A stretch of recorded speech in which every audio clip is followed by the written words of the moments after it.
All right, and welcome to another episode of Hempire. I'm Pete Barenberg. Along always is founder and CEO of PureWell, Nick DiFrancesco. How you doing over there, Nick? I'm good. We survived our hurricane. We're talking to someone from New Orleans. He's got an amazing product. We're launching a new product, a new mushroom blend. Things are good. Things are good, Pete. Yeah, all things on the positive side. I mean, and now we're going to say in the, I guess, natural world as we like to be, and someone who's taken the idea of smoking fruit to a whole new level and removing all the tobacco, removing the nicotine, and coming up with a unique wrap. And we're talking about the founder of Blakk Smoke, Blakk Tatted. What's up, man? How you doing? Hey, what's up, man? What's up? Like Nick said, things are all good. Just to spread a little negativity on top of that positivity. I'm from New Orleans, and the Saints are losing right now. So we won't hold it against you, though. We won't, because we were just talking off air, and the food. Come on, that food is fire. So you can't do anything wrong in New Orleans. When the Saints lose, I go get me some fried crab cakes, and it makes it better. In the true fashion of Jameis Winston, we like it. Yeah. So he's my man, though. He's my man. Well, yeah, Pete's a Florida State guy, so that's his crab stealing, quarterback right there. That's crab walking. It's a crab walk. It's not crab stealing. He walked out. Crazy, Pete. I felt this connection, but I didn't know where it comes from. Well, what do they say? Where's your shoes? Isn't that the thing? Whenever you're walking down, what's the thing they say in New Orleans when they're trying to get money? They're like, I can tell you where your shoes are, or tell me where your shoes are. Oh, it's this thing where they say, and they're on my feet is the actual, but you don't know the name, and like, where are your shoes? And I've never heard of this. So that's when they're trying to get money. Yes, I should hear that from my family all day. Oh, that. Yeah, it's like a big thing. They have the dog. They're sitting there. Because everybody has a dog. Everyone that's begging for money has a dog, and you feel bad because you just want to, you want to give the dog. You want to give the dog money, let alone the person. And they have this thing where your shoes at, or and the whole thing is they're on my feet, but they, So I'll tell you where your shoes are at. So I need to start keeping my shoes at home. God. Yeah, exactly. Either that or wear sandals. Right. Exactly. So let's talk about this. So you created a one-of-a-kind vape. It's a hookah product, and it's made entirely of fruit. So there's no nicotine. There's no THC. So tell me what made that, and how did that come about? Right. I mean, how did you think to do this, or what sprung that? Yeah. So it's been a long time coming. And I will say the process was every bit but sweet. Like, I almost gave up. I got so discouraged so many times. But the process started with me simply having a conversation with some of my friends and family members, like, why are you guys smoking cigarettes? Like, we all was like chilling, and it was like smoking cigarettes, and I was being very judgmental. Be like, how do you guys smoke that? Think about what you're putting into your body. This, right. That, other. And it was like, you kind of can't say anything about me because you smoke hookah. I'm like, it's hookah. You guys smoking cigarette. And when they kind of shed light on what's the difference between hookah and a cigarette, you still are smoking nicotine, you still are smoking tobacco. That's when it all dawned on me. It's like, okay, I don't want to give up hookah because I love the fact of hookah. I love that I'm vibing. I love just doing it as a hobby. But how could I just do this thing as a hobby, but still not expose myself to the harmful chemicals like nicotine and tobacco? Because I don't want to be considered a smoker, and I don't want to smoke cigarettes. So the first thing you think about when you consider yourself trying to be healthy, right? You would think about vegetable and you think about fruit. Even if you think about a diet, it's vegetable. And I know smoking a vegetable, nobody want to taste lettuce. Man, pass me that lettuce. Yeah. It's the devil's lettuce that we know about over here, but I'm more so let us pray. Right. So yeah. So that excluded that. Also, fruit was the next option. So I already compared fruit with hookah, and I started thinking about the fact that you go to certain hookah places and you could get the regular nicotine tobacco shisha stuffed inside a pineapple head, stuffed inside an orange, stuffed inside a grapefruit. So I'm like, in some way, shape, or form, this fruit is still lighting and helping you to inhale the nicotine and tobacco. So I say I know if there's a way. In a hookah, yeah, exactly. It tastes a lot like fruit, and people know. I mean, obviously, it's loaded. I mean, who's ever smoked a cigarette? And then have you ever smoked like an unfiltered Camel or a Marlboro like back in the day? Like hookah is strong. There's a lot of a lot of nicotine in it. It definitely chills you out. For me, too much of that though, it makes me sick. I actually get I get lightheaded and I get nauseous. It's not really the coolest feeling, but the taste in a hookah is that fruit. And so I love that. Now, what type of effect does it? Does it give you any type of effect? So it doesn't give you any type of effect. So it's more so for that mental stimulation, Okay. Even though nicotine could be very addictive, I really think just the obvious fact that everybody smokes cigarettes or anything like that, it's just for that mental stimulation of feeling like my nerves is bad right now. Puffing this actually making me feel better. I think that's where it starts, from this mental stimulation, and then by you doing it so much, the nicotine plays a part of you being addicted to that. So of course, feel like it's really more so of a alternative to saying, okay, if you just got to put something to your mouth and puff to make you feel like it is helping you and soothing you in some kind of way, you can do it without putting those kind of chemicals in your body. Okay, so here's where I kind of feel like it fits in. I love that it obviously doesn't have any nicotine, because nicotine has a lot of bad things. It's not the nicotine specific. Well, nicotine's not great for you because it's so highly addictive. But I meant to say, when you're talking about tobacco, there's, in a cigarette specifically, there's so many other chemicals in that cigarette that's bad for you. It's not necessarily, it's not the nicotine is addictive, but the things that they talk about, carcinogens and all that, and all these other nasty things that are in a cigarette, is really how they make the tobacco and the process and doing all that. So I like that idea. I kind of feel like, which kind of springboards into maybe somebody trying to even get off of smoking, meaning they still have that mental and physical dependency on the physical action of smoking. Because they say a lot about that. Like, even if you give somebody a patch for cigarettes or something like that, they don't have that nicotine addiction as much because they have it in the patch. But it's the everyday process of them lighting up that they miss. And even the same thing, we notice it in our industry, because we have edibles and we have a vape pen and we have, capsules and we have the topicals. But what's funny is that if somebody's used to smoking cigarettes, even though we're like, listen, the gummy would be better, they're like, yeah, but I'm used to smoking. I want to have something either in my hand, or I want to have that process of smoking. You've actually never smoked nicotine, marijuana, anything. Nope. So again, with those types of products, you have usually like a little feeling to this. And that's why I asked that, but I love the fact of just having, let's say, like a glass of wine or something where it's mostly for the taste, or, something that you're enjoying. But that's what I mean. When you're saying calming, do you feel a little bit of a calming effect when you're smoking this? Yeah, for me, I feel like it creates a vibe for me.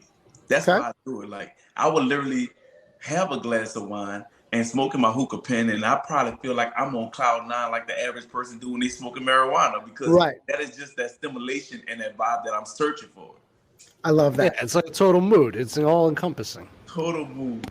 That's totally how I see it. I like it. Listen, you're going to have to send some samples. That's for sure. Absolutely. Because it's funny. The FDA recently banned Juul and the other tobacco nicotine vapes that have been said to be opening up the door for fruit-based, products. But we know that, again, the fruit-based products are nicotine laced.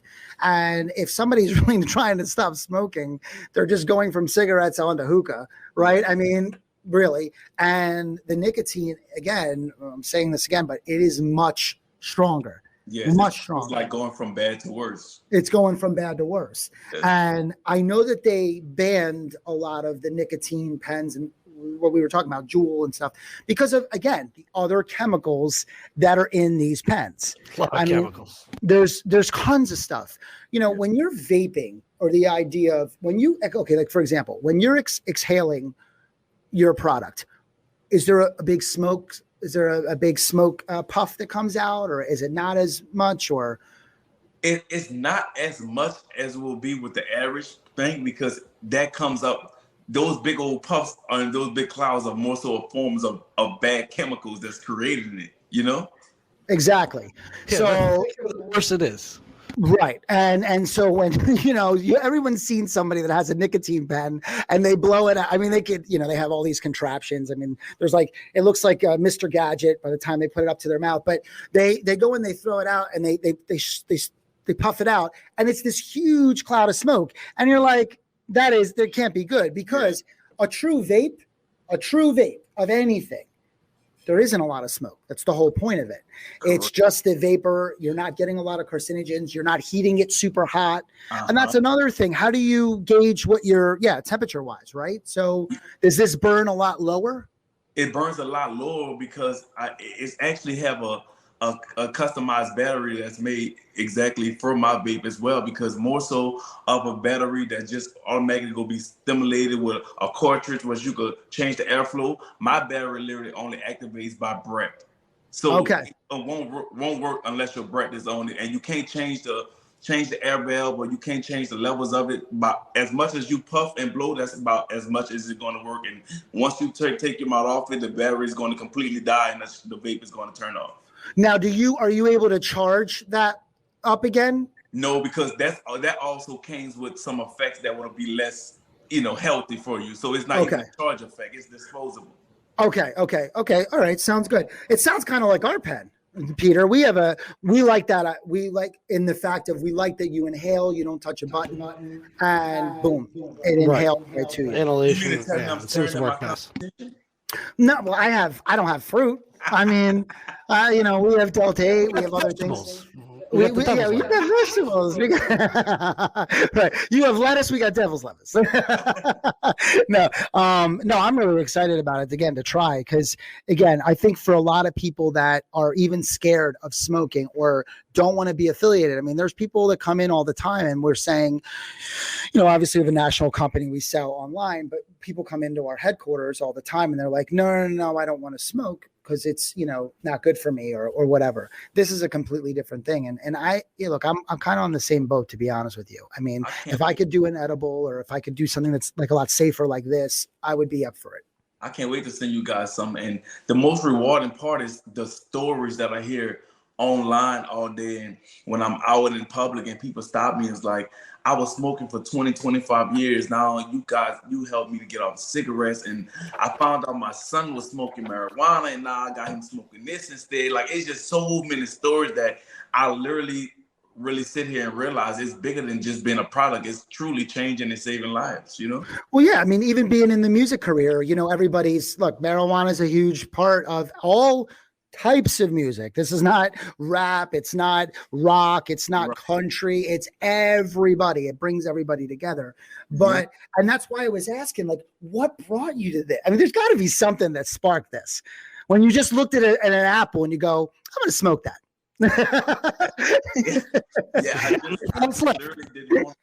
I never thought it was cool to be outside. And no judgments to anybody. I never thought it'd be cool to be outside puffing a cigarette stick. No, I agree. Never liked it's gross. Yeah, I feel like it's gross. Seriously, I think most people you talk to right now, if it's not 1970s, it's not 80s, it's not even 90s. Like, people, when you say I smoke cigarettes, it's kind of like, what? Yeah, like either you smoke a vape or you don't smoke. Cigarettes are just gross. When you brought up like all the rappers and the music and stuff, it's always cool to be in a video smoking marijuana. Right. Now it has become such a trend where now you watch the R&B singers and the rappers, the videos, everybody's smoking black smoke in the videos now. Right. There you go. This is what I'm talking about. So, before you got here, you had obviously been making music in New Orleans bounce scene. And then you had a song that went viral, right? Yeah. Obviously. So tell us a little bit about that and how it's helped you with your social media presence in New Orleans and how you came to be. Yeah. So, I am naturally just a fun person. Like I was like the party guy, the one that's gonna walk in any boring room and be like, "Why y'all sit down? Get up!" Like, you know, that's always been my personality. And New Orleans has this culture of dance, and it's called like dipping. And some kind of way when I started dipping, it created this whole buzz around the internet, and everybody was like, "Okay, I've heard of Well, it." tell us a little bit about this, and then you're on video, so you could dip a little for us. But tell me come on, tell us, because not everybody knows what this is. Yeah, so dipping is pretty much like a New Orleans. Oh, you guys see, he's just adjusting. You better get up. I want to see this. Yeah, so I'm gonna let you see it. I'm gonna give you a little history of it first. So that Okay, yeah, absolutely, absolutely. So the typical song, like just say for instance, if you like Adele, "Hello from the Other Side."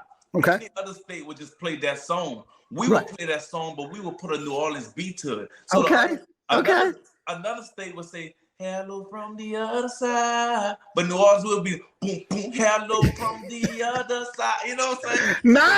Nice.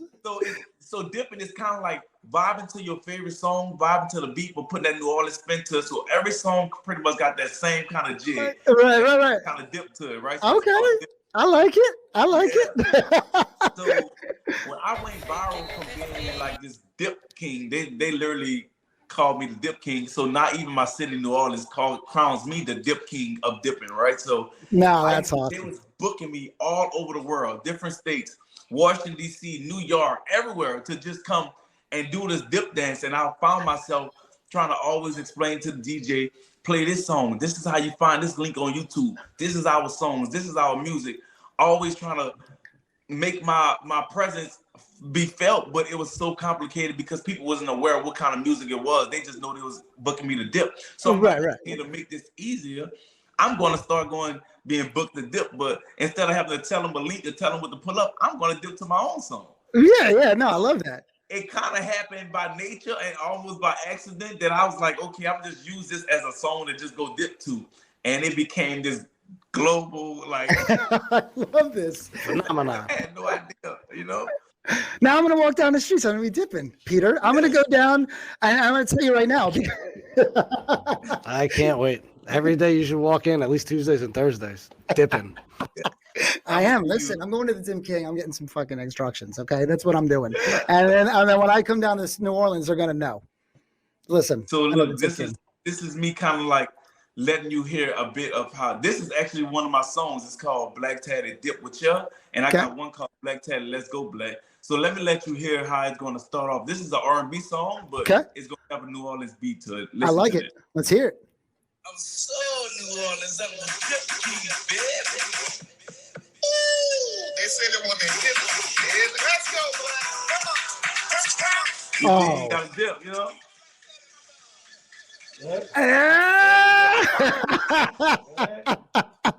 Oh, okay. So it's got a little faster beat. That's good. I like that. I get you up and moving. I'm gonna definitely teach you how to dip. I'm gonna teach. It's all about the hips, the rub, and the bounce with it. You know, it's all. See. Pete, go ahead. Let me see this. I would love to see. I'd love to see Pete get up and do a little dipping. Right after you. I don't move much at all. I'll dip. Don't make me. I'll dip. I dip. You dip. We dip. We dip together. There you go. That'll be the special package. All three of us make a nice little video. For yeah, exactly. That's gonna go viral. That's what I'm talking about right there. So now, what you obviously, you did well on social media. Well, what's your major, like your major pull? Like you're more TikTok, your Instagram. What was the where you started to see more of a reaction to what you do, and then probably other ones springboard off of that? Absolutely, Instagram. Like it started on Facebook, right? Like, but Facebook was more so of a personal community. You really start off on Facebook with your family and the people you know from school, and it started like that. For sure. What you're saying is there's a lot of hips that'll be breaking on if they start dipping on Facebook. Right? Exactly. Yeah. I'm like, Auntie Carol, please sit down. You know.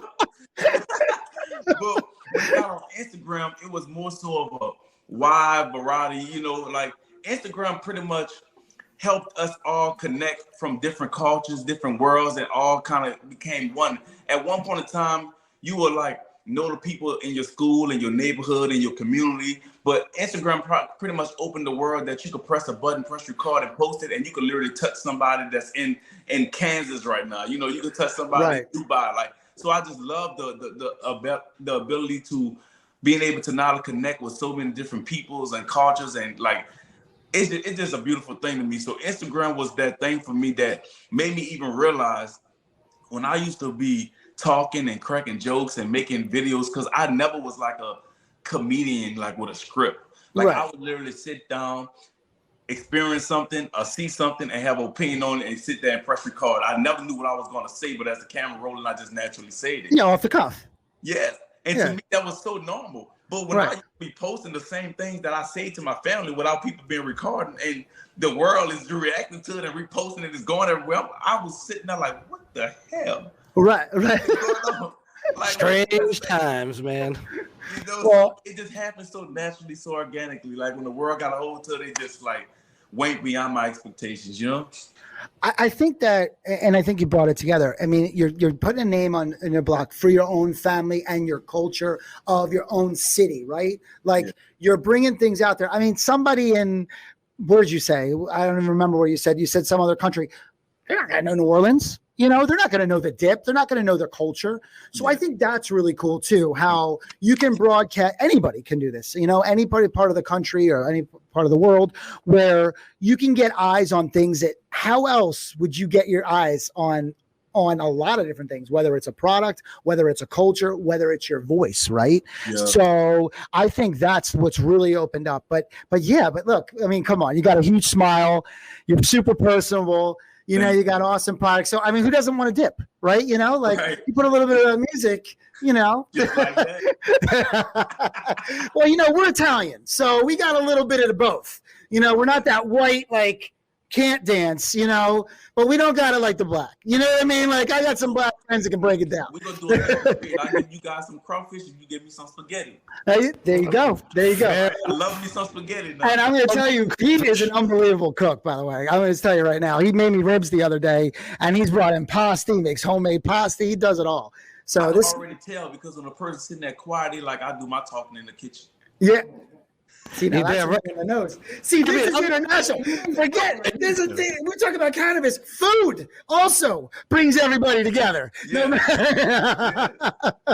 Whatever makes the round table, man. Yeah, right? That's why I love to travel too. Like as I said, I love going to New Orleans because you feel like, especially the Creole and everything, like you just feel that whole city. It's just got this vibe to it. The pride of the city is huge. The southern hospitality just unmatched, you know? Unmatched. And I like, I mean, obviously everybody knows Bourbon, you know, Bourbon Street. But there's another one where a lot of the jazz band, it's a newer city, a newer street. The French Quarters? No. French Quarters is more Bourbon Street. There's another one. There's another street or two or three streets over where now more of the jazz clubs are starting to come out. And it has Decatur Street. No. It has St. Charles. This is like a couple more. Maybe it's a Frenchman's? Oh, Frenchman Street. Oh my God. I think it's Frenchman's. Think about it. Frenchman Street. I mean, I'll tell you about your city if you want. Yes. They're gonna have your best bars. They're gonna have bands. They're gonna have jazz. Like, but they do. They do now. They start. It's a little different. So if you've ever been in New Orleans, Bourbon is obviously where everybody knows. You know, the Barty beads and the nakedness and the typical tourist. If you want to know, you got to go over to Frenchman's or some of the other streets he's talking about because they got some really amazing restaurants, but they got a little more low key. They got, you know, a little more jazz clubs. They got like a little more low key craziness, you know, than the craziness goes on in Bourbon because Bourbon's nuts. I mean, Bourbon gets. You go down the end of Bourbon Street, it's changed your life. You see a totally different world. Oh, okay. So let me tell you a funny, really quick. So I went to that side. I started seeing all the flags. Didn't really pay much attention. And then I walked in and I saw all these unbelievable, beautiful women singing.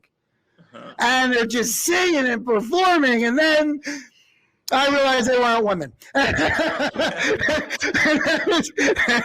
It was a huge drag show, and it was entertaining. But no, we went in and we obviously you walk down the end of the street, I mean, it's definitely divided. Yep. So and you see these. I mean, when you don't see a lot of 6'5" guys. Yeah. Where 6'5" girls with heels on, so you kind of know. Another thing about New Orleans that I love, like when I see the hospitality, like everybody's just so fun. Everybody's so welcoming. Nobody's judgmental. Everybody come outside with the ultimate goal of let's get a drink, hear some music, and dance. I don't care who you are, what you do, like how you look, like, and I just love that. And like you don't really notice the difference in the cultures in the different cities. Understand like how valuable New Orleans is to your character and your personality until you go other places and you kind of feel like, wow, in New Orleans this wouldn't be a thing, or New Orleans nobody will call me out for this and make me feel like this. It's kind of like you in your own world here. Yeah. Like, no, I agree. I mean, I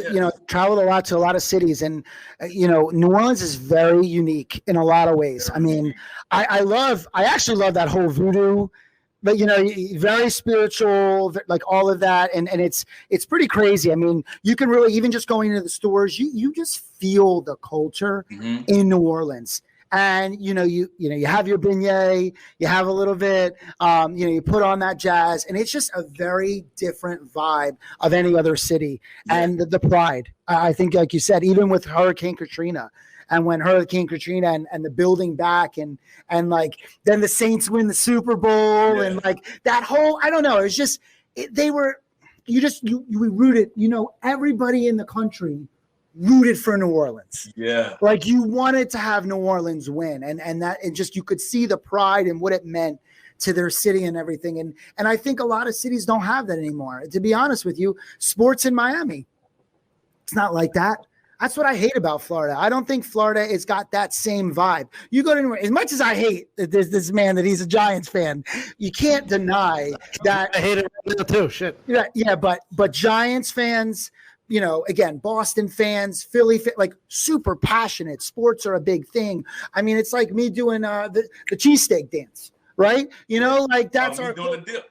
And doing the dip, but dipping with the cheesesteak, right? And so I love it. But I was going to say, so now you took all of this social media, you did all this stuff, you're starting to get notoriety, you're obviously making money on social media, which is a great thing now, which you couldn't even think about that years ago. Now you got, YouTube and Rumble and this and everything else. So, and then you put it in Blakk Smoke.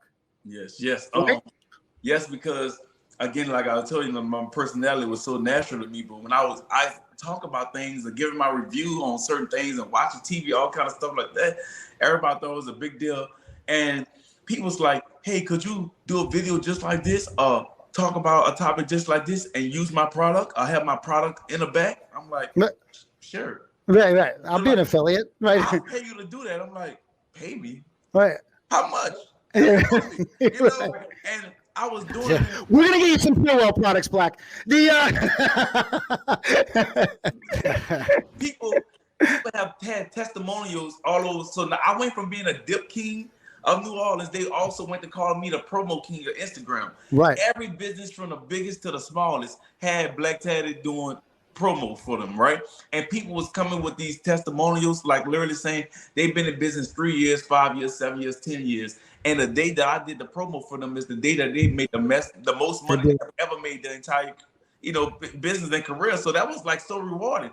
And I started getting reached out to by the biggest brands, like even brands as big as WeTV. WeTV had got me on, signed contracts with me, and had me promoting every single show on their network and literally doing a promo video on every episode. And I had people watching all over the world with me. Like it just became like anything that I can't even put into words. Like it's indescribable. Like it was like an overnight success, some kind of way, And well, let me ask you a question: are you vetting? And I always ask this because obviously, we have affiliates, we have all these people that stay behind our products, and again, and this is why we do this, because we love these stories, we love bringing on, and we have the common interest. But what I'm saying is that do you like to, it's one thing I always said, you watch an athlete, they really, you listen to someone or some musician or somebody influential. Do they really stand behind that product? Meaning, like, do you vet those products? I know that they're saying, like, take a look, like, here, this is what I want you to promote. But what I mean is that do you use these things yourself and go, yeah, I'll promote that because this is, I believe it's a good product. Yeah, so this is the thing. At the beginning, when I started, I didn't even understand what was going on. So it was just like somebody came with a product and the price was my price. I'm going to promote it. Right. As I realized my impact and realized my influence and realized my audience really taking my word, then I started taking it very personal. Right. You could come with triple the price that I charge, but if I don't believe in a product, it is not something that I like, I'm not going to promote it. Right. Makes sense. Yeah. And I love this, what you're doing, because I'm going to be honest with you, this is not an easy thing. I feel like this black smoke is a little harder because, you know, some people are looking for an effect. Yes. And that's why I think that this is a great fit for somebody that has, you know, is wanting to get off of smoking or something like that. Right, or if they want to still be healthy and just feel relaxed and have something that tastes good. Because that's one thing about a hookah, like you taste that fruit.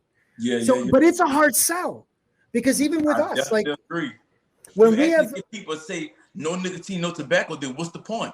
Right. If I'm not getting high, then what's the point? That's what people literally say. So I can imagine. It forces you to be this spokesperson, and it forces you to kind of be like this life coach to kind of convince people like you don't need what you think you need. Like it's just a mind thing. Try this instead. So that's not as easy as people may think, you know? Yeah, right. I know. You said you're selling like a mood. You're selling that vibe. You're trying to sell the whole encompassing, you know, night at the town, you know? Like you're not just selling here's a product and then you're out. It's a whole, you know, thing about it.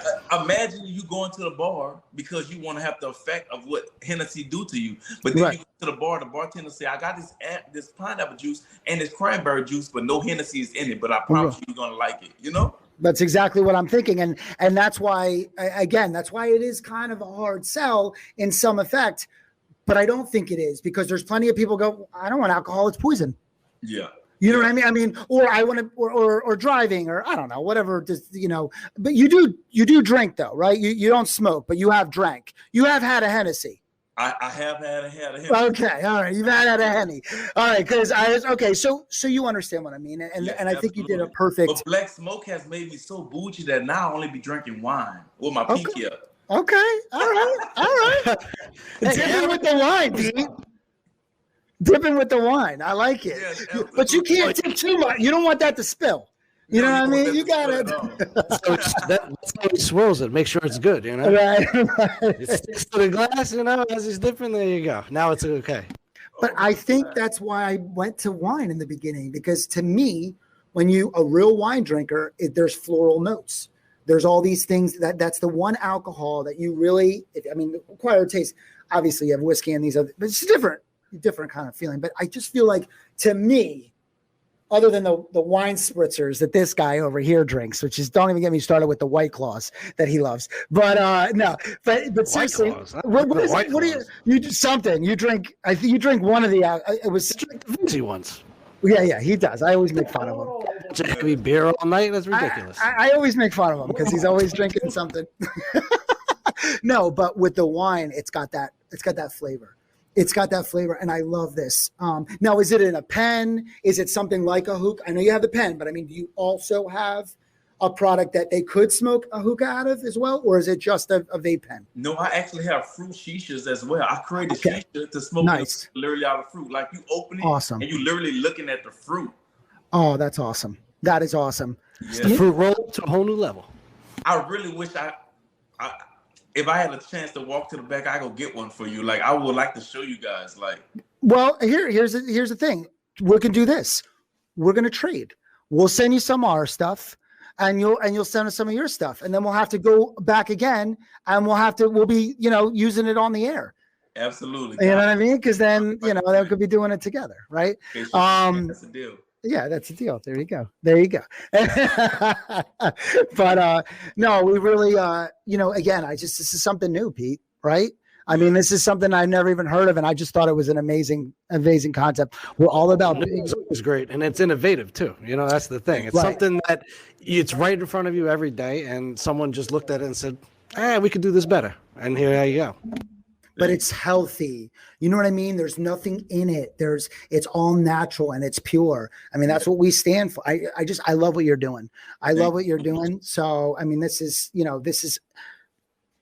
again, big shout out. And to be honest with you, when any type of entrepreneur taking a chance on something like this, we love to see that. So we obviously wish you the best of luck. That's for sure. Really appreciate you guys, man. Absolutely. And Blakk, tell them one more time where anybody can go ahead and find you or support you at. Okay, you can follow me personally at Blakk Tatted. That's BLAKK. Second word Tatted, TATTED. And you can follow my business page at Blakk Smoke. That's BLAKK. Second word smoke. We everywhere. Instagram, TikTok, Twitter, you name it. If it has a platform, we're on it.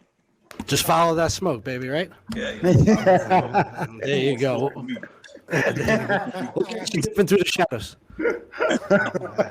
We appreciate the time, man. It was great talking with you. And then for everybody else out there, when you get the time, please go give us a like, subscribe, follow us on all your platforms, iHeart, Amazon, Apple, Cannabis Radio, of course, is the flagship. And when you get a chance, it's all can't be possible. Can't all be possible without PureWell. So when you get a chance, check out PureWell, purewell.com, PURWELL.com, and use code Hempire for 20% off there. Otherwise, until next time, everybody get yourself educated, and we'll see you then.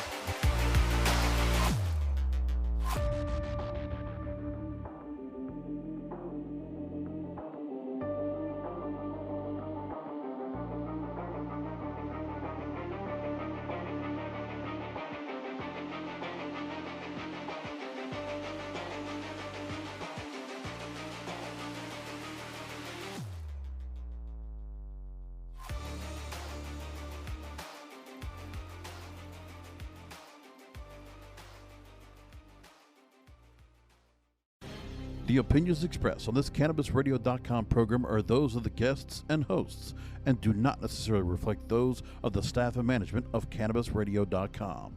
Any rebroadcast, republication, or retransmission of this program without proper consent is prohibited.